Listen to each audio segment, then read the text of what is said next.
Hello friends, मैं आपका राहुल भैया और स्वागत है आपका अपने प्यारे से चैनल टारगेट बोर्ड एग्जाम में। तो दोस्तों, कल मैंने एक वीडियो अपलोड किया था जिसपे मैंने आप लोगों को बताया था कि मैं आप लोगों को हर सब्जेक्ट का मोस्ट इम्पोर्टेंट टॉपिक बताऊंगा जिससे आपका सिलेबस कम से कम दिनों में तैयार हो जाए। ठीक है, तो मैंने जैसे हिंदी में आपको बताया था कि कौन कौन सा निबंध तैयार करना है, अब मैं गणित में आपको बताने वाला हूं कि विलोपन विधि तथा प्रतिस्थापन विधि से सवाल को कैसे लगाया जाता है। ठीक है, और ये बहुत ज्यादा इंपॉर्टेंट टॉपिक है। इस पर सवाल आपसे पूछा जाता है बोर्ड एग्जाम में, 4 से 5 नंबर का पूछा जाता है। चाहे विलोपन विधि से दे देगा, चाहे प्रतिस्थापन विधि से दे देगा।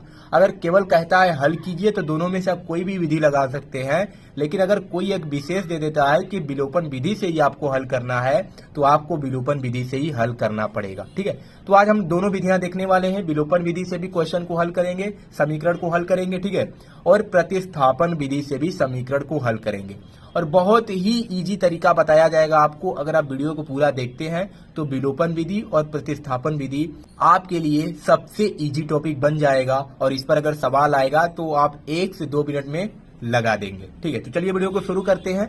जैसे हमारे पास 2 समीकरण दिया हुआ है। पहला समीकरण है x प्लस वाई बराबर 5 और दूसरा समीकरण है 2x माइनस 3y बराबर 4। ठीक है, ऐसे ही 2 समीकरण दिया जाता है और आपको बोल देगा कि इन समीकरणों को विलोपन विधि से x और y का मान ज्ञात कीजिए। तो सबसे पहले हम लोग कौन सा विधि लगाने वाले हैं? तो विलोपन विधि से इस समीकरण को हल करने वाले हैं। ठीक है, कौन सा विधि? विलोपन विधि। विलोपन विधि। तो अब मैं आप लोगों को बता देता हूं कि विलोपन विधि में होता क्या है।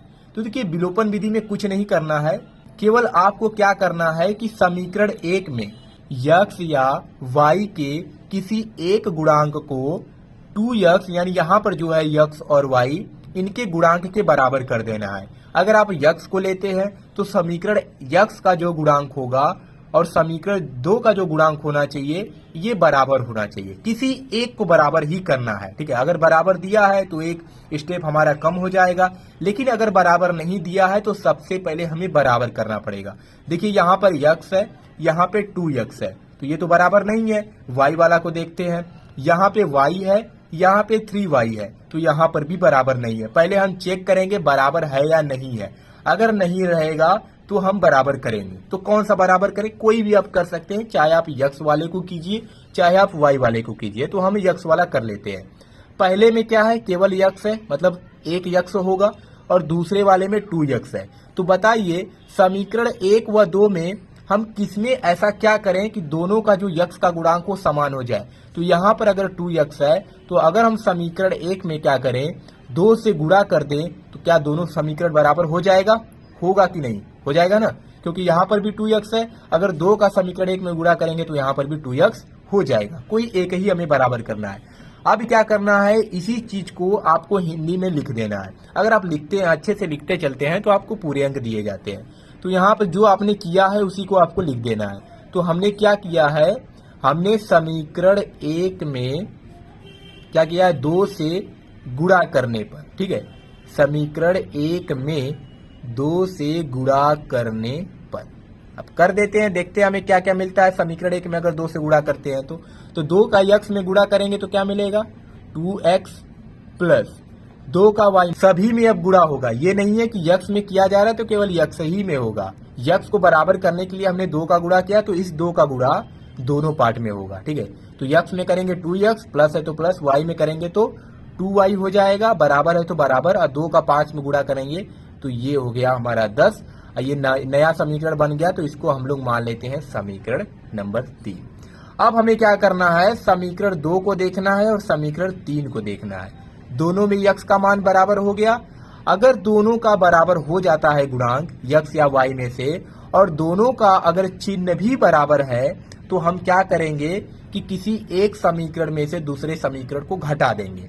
ठीक है, अगर दोनों का चिन्ह समान है, जैसे यहाँ पर भी प्लस है, यहाँ पर भी प्लस है, तो अगर जो बराबर गुणांक हो गए हैं जिनका और उनका अगर चिन्ह भी समान है तो किसी भी एक समीकरण से दूसरे समीकरण को हम माइनस कर देंगे। यहीं पर अगर किसी 2 समान गुणांक में से दोनों का चिन्ह अलग हो, अगर इसका प्लस हो इसका माइनस हो या इसका माइनस हो इसका प्लस हो, तो हम क्या करेंगे, दोनों समीकरणों को जोड़ देंगे। ठीक है, बात समझ में आ गया। तो यहाँ पर भी प्लस है, यहाँ पर भी प्लस है, तो हम क्या करेंगे, दोनों समीकरणों को घटा देंगे। तो वही लिखने जा रहे हैं हम कि समीकरण दो में से, ठीक है, समीकरण दो में से 3 को क्या करने पर, घटाने पर, 3 को घटाने पर, ठीक है। बस समान है तो घटा दीजिए। समीकरण 2 क्या है, 2x माइनस 3y बराबर 4, तो आपको लिख देना है 2x माइनस 3y बराबर 4, ये हमारा है समीकरण 2। और तीसरा क्या हमें मिला है, तो तीसरा हमें मिला है समीकरण 2x प्लस 2y बराबर मिला है 10, ये है समीकरण 3। अब देखिए हम घटा रहे हैं तो घटाने पर क्या होता है, सभी का चिन्ह बदल जाता है, जो प्लस होगा वो माइनस, और जो प्लस होगा वो माइनस, और जो प्लस होगा वो माइनस, ठीक है। चिन्ह विपरीत हो जाएगा, अगर माइनस होगा तो प्लस हो जाएगा, प्लस होगा तो माइनस हो जाएगा। 1 प्लस 1 माइनस क्या होगा, कट जाएगा, ठीक है। माइनस 3y और ये चिन्ह लेना है, इसको भूल जाइए, माइनस 3y और माइनस 2y कितना हो जाएगा, माइनस 5y, ठीक है, माइनस 5y। इधर कितना मिलेगा, 4 और माइनस 10 कितना मिलेगा, माइनस का 6, माइनस से माइनस कैंसिल, तो y बराबर हमें कितना मिल जाएगा, 6/5। तो ये हमें मिल गया y का मान, ठीक है। किस विधि से, तो विलोपन विधि से। लेकिन हमें अभी x का भी मान निकालना है, तो अब हम क्या करेंगे कि y का मान उठा करके या हम समीकरण 1 में रख दें, या समीकरण 2 में रख दें, या हम समीकरण 3 में रख दें, किसी में भी रखकर हम x का मान निकाल सकते हैं। तो आपको उसी समीकरण में रखना है जो समीकरण आसान लगता हो। तो हमको तो सबसे आसान पहला वाला समीकरण लग रहा है, जो है x प्लस वाई बराबर 5। तो क्या करेंगे, y का मान किस समीकरण में हम रख देते हैं, तो y का मान समीकरण 1 में रख देते हैं। तो यहाँ पर लिख दीजिएगा कि y का मान समीकरण 1 में रखने पर, समीकरण 1 में रखने पर, बहुत ही इजी होता है ऐसे क्वेश्चन, लेकिन बहुत सारे बच्चे नहीं कर पाते हैं। तो y का मान अगर समीकरण 1 में रखते हैं, समीकरण 1 हमारा क्या था, x प्लस वाई बराबर 5, ये था समीकरण 1। तो y का मान रख देते हैं समीकरण 1 में, तो क्या हो जाएगा, तो ये हो जाएगा x प्लस वाई का मान है 6/5 बराबर दिया है 5। तो x बराबर हो जाएगा 5 माइनस 6/5 अपान 1 करेंगे, ठीक है। तो क्या हो जाएगा, लघुत्तम लेंगे तो ये मिलेगा 5, 5 का इसमें करेंगे 25, अब माइनस मिलेगा 1 का 6 में करेंगे तो 6, यही होगा। तो x बराबर मिल गया 25 माइनस 6/5। तो यहाँ से x का मान हमें कितना मिल जाएगा, 25 में से अगर 6 को माइनस करते हैं तो मिलेगा 19/5, ठीक है। तो x का मान हमें कितना मिल गया, 19/5। अब हम ये कैसे पता करें कि नहीं हमारा जो आंसर है वह सही ही है, तो यहाँ पे हम उत्तर की जांच भी कर लेते हैं, ठीक है। उत्तर की जांच, तो उत्तर की जांच आपको कैसे करनी है, x और y का जो मान मिला है उसको समीकरण 1, 2, 3 किसी में भी रख दीजिए। जैसे समीकरण 1 हमारा था x प्लस वाई बराबर 5, यही था। तो अगर हम यहाँ पर x और y का मान रख देते हैं और वह 5 के बराबर आ जाता है, मतलब हमारा उत्तर सही है। तो x का मान कितना मिला है, 19/5, तो ये हो जाएगा 19/5। अब प्लस y का मान कितना मिला है, 6/5, तो ये हो गया 6/5। अब बराबर कितना है, राइट हैंड साइड 5 है। आधार समान है तो क्या होता है, ऊपर का उतर जाता है पूरा 19, अब प्लस हो जाएगा 6, बराबर कितना है 5। 19 से 6 कितना होता है 25, तो 25/5 बराबर कितना हो जाएगा 5। अगर इसको काटते हैं तो मिलेगा 5 बराबर 5, मतलब उत्तर सही है, ठीक है। दोनों पक्ष बराबर हो गया। तो यही होता है विलोपन विधि, ठीक है। एक बार फिर से देख लेते हैं क्या करना है हमें विलोपन विधि में।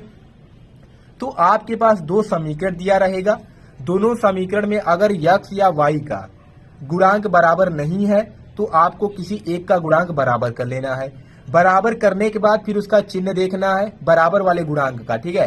चिन्ह देखना है, अगर दोनों का चिन्ह भी बराबर है तो क्या मतलब समान है, तो आप लोगों को एक में से दूसरे समीकरण को माइनस कर देना है।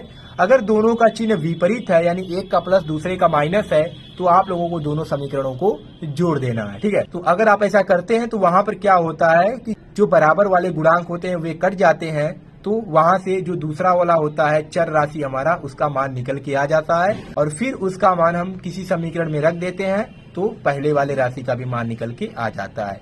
तो यही होता है विलोपन विधि। ठीक है, विलोपन विधि आपको समझ में आ गया। अगर आपको विलोपन विधि पर अब सवाल दिया जाएगा तो लगा लेंगे कि नहीं, कमेंट बॉक्स में जरूर बताइएगा कि आपसे सवाल अब लग पाएगा या नहीं। अगर आपको अभी भी कोई भी कंफ्यूजन है तो आप कमेंट बॉक्स में कमेंट कर सकते हैं, उसका सॉल्यूशन मैं आपको बता दूंगा। ठीक है, तो आज की इस वीडियो में हम लोग विलोपन विधि ही देखेंगे। अगले वीडियो में मैं आपको प्रतिस्थापन विधि बताऊंगा कि आपको प्रतिस्थापन विधि से क्वेश्चन को, समीकरण को कैसे हल करना है। ठीक है, तो चलिए मिलते हैं नेक्स्ट वीडियो में। धन्यवाद।